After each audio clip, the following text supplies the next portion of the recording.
Grizzlies in the play-in last year get the win in Game 1 this Round 2 series. What was kind of the explanation you got on Draymond's ejection? That he hit him in the face and threw him to the ground on a follow-through.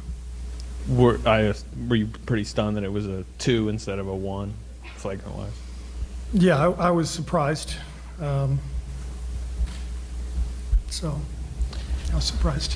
What's the mood going into the locker room then? You know, no Draymond in the second half. I think you're down 6 or 7. What was that like? You know, just there's no reason why we can't go out there and win the game. You know, we've got plenty in reserve. We've got Loon, who's been our starting center all year long, who I thought went out and did a fantastic job defensively. We knew we could score. You know, we showed that in the first half. We had the floor spread. We were getting shots we liked. So at that point, it's just, you know, let's go win the game. Do you think happened for you guys in the second half? Just the energy level went up, or just defensively, do you think that was the key part of that? Yeah, I mean, I thought a lot of guys stepped up and just made big plays. Jordan was phenomenal.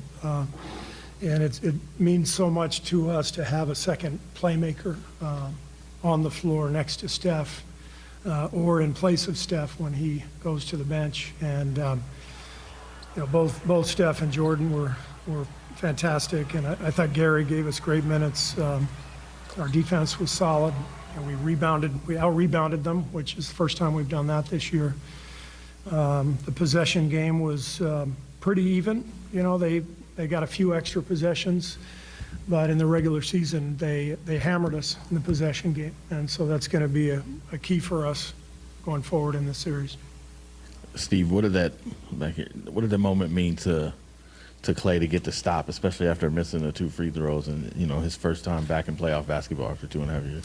Yeah, he felt terrible about missing the free throws, but, you know, it happens. I mean, he's, you know, get in line. Lots of great shooters have missed free throws down the stretch, and you can always make up for it by making a great defensive play, which he did, and he was able to seal the win, you know, after that jump ball when the ball clearly went off of them. So we were in a tough spot on that jump ball, and so I was really proud of the guys for really maintaining their poise through you know, some difficult adversity, including that play at the end.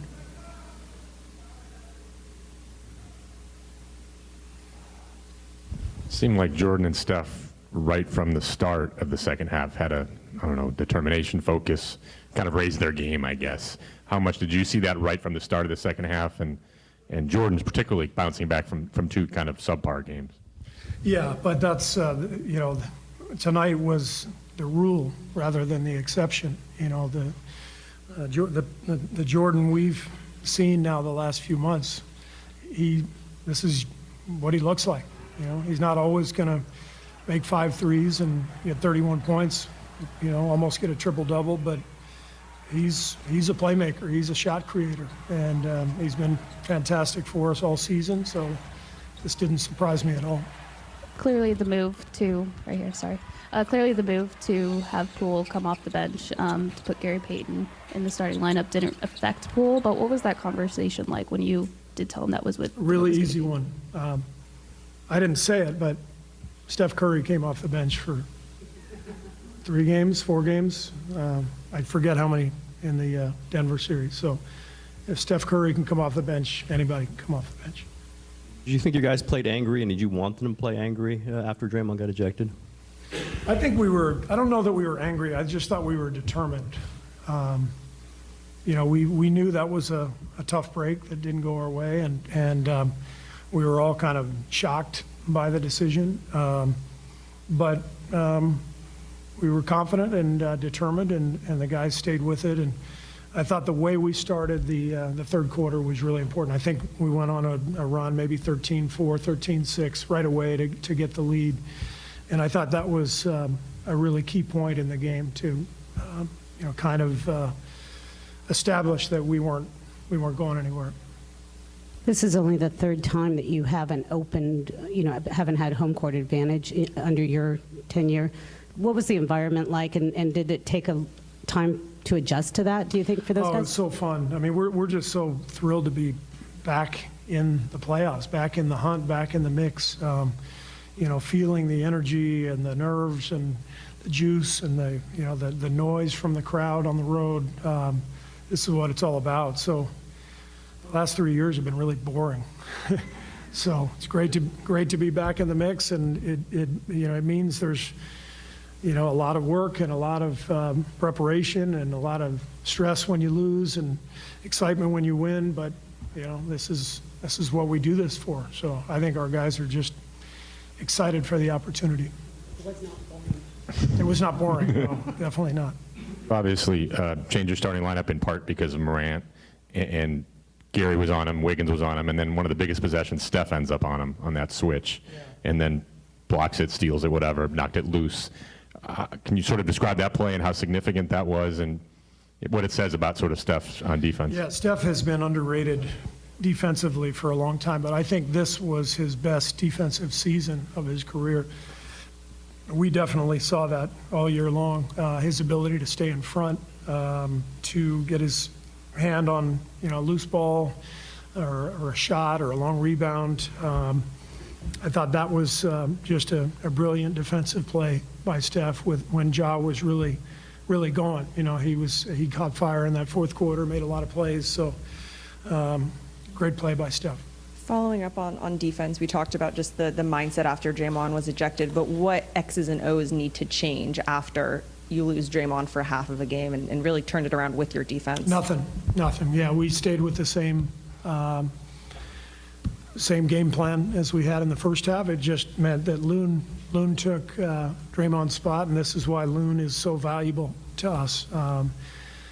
He's started all season long for us, and I can go to him and say, all right, we're going to change the lineup, and he plays 5 minutes in the first half. Then he's a grown-up. He's a pro. He's just, he's ready for whatever's next. And in a lot of ways, he's kind of, he represents our backbone. Everybody else sees him every day and the work he puts in and the job he does and just being a pro. And so he's ready for anything, and he played some huge minutes in the second half. Steve, some key jump balls in this game. How much is that something that teams work on, your team specifically, and do you do it with different players? And is it a point of emphasis? You definitely work on jump balls, sort of a handful of times a year, but not enough. And what I found when I first started coaching is you got 12 things on your list, and you can only get 7 of them in, and you got 5 things that you're stressed about, and jump balls are one of them. But there's just so much to try to get in, and I thought there were a couple that we did not handle well tonight. So we were able to survive, but that and free throw box outs. There's some really key things in the games that happen that you've got to be prepared for, and maybe it's something we need to kind of go back to. Been through a lot of these series. What do you think happens emotionally now after you guys pick off a game one on the road after Draymond gets ejected? What are the emotions? Yeah, what do you think this does to the series? Well, all it means is we're off to a good start. Memphis lost game one at home against Minnesota and came back and won. So it doesn't mean anything beyond, we've got the early lead, and we know they're a great team.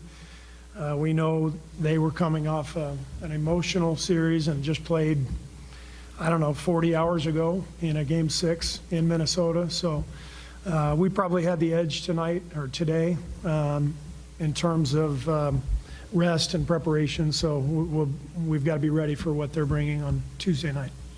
Wiggins had 80 rebounds, including some key ones, like hustle ones late. Yeah. How much do you see him kind of embracing this shifting role where he's kind of a form? Yeah. I mean, we've talked to him about it, and he's been great. He rebounded well against Denver. To me, one of the key numbers when you look at the stat sheet is we outboarded Memphis 50-47.